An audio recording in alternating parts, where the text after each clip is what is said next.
सुभाष चंद्र बोस का जन्म 23 जनवरी 1897 को कटक में हुआ था। उनके पिता जानकीनाथ बोस एक प्रसिद्ध वकील थे और मां प्रभावती देवी धार्मिक स्वभाव की थी। बचपन से ही सुभाष बहुत तेज आईसीएस की नौकरी छोड़ दी। उस समय अंग्रेजों की सबसे बड़ी सरकारी नौकरी आईसीएस मानी जाती थी। सुभाष चंद्र बोस ने परीक्षा पास कर ली, लेकिन उन्होंने अंग्रेजों की नौकरी करने से इनकार कर दिया। मैं गुलाम भारत में अंग्रेजों की सेवा नहीं कर सकता। इसके बाद वे भारत लौट आए और स्वतंत्रता आंदोलन में शामिल हो गए।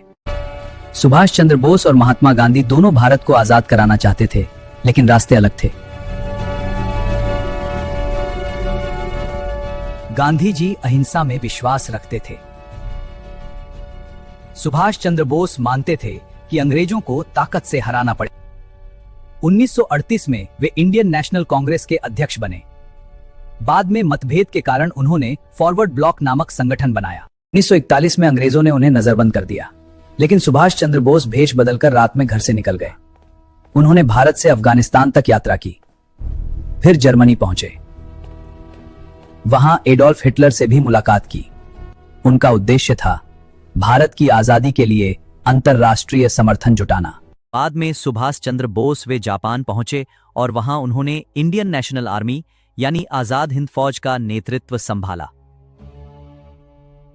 उन्होंने प्रसिद्ध नारा दिया, तुम मुझे खून दो, मैं तुम्हें आजादी दूंगा। और एक और नारा, जय हिंद।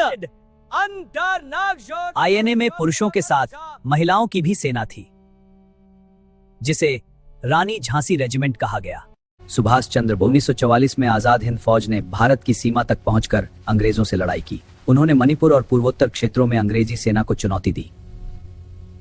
जापान की हार, संसाधनों की कमी, भारी युद्ध, इन कारणों से आईएनए सफल नहीं हो सकी। इतिहासकार मानते हैं कि इनाडे के प्रभाव और सैनिक विद्रोहों ने अंग्रेजों को भारत छोड़ने के फैसले पर मजबूर करने में बड़ी भूमिका निभाई। 18 अगस्त 1945 को खबर आई कि विमान दुर्घटना में सुभाष चंद्र बोस की मृत्यु हो गई, लेकिन आज तक उनकी मृत्यु एक रहस्य बनी हुई है।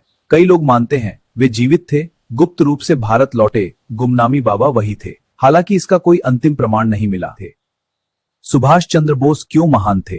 उनकी सबसे बड़ी विशेषताएं: अद्भुत देशभक्ति, निडर नेतृत्व, सैन्य रणनीति।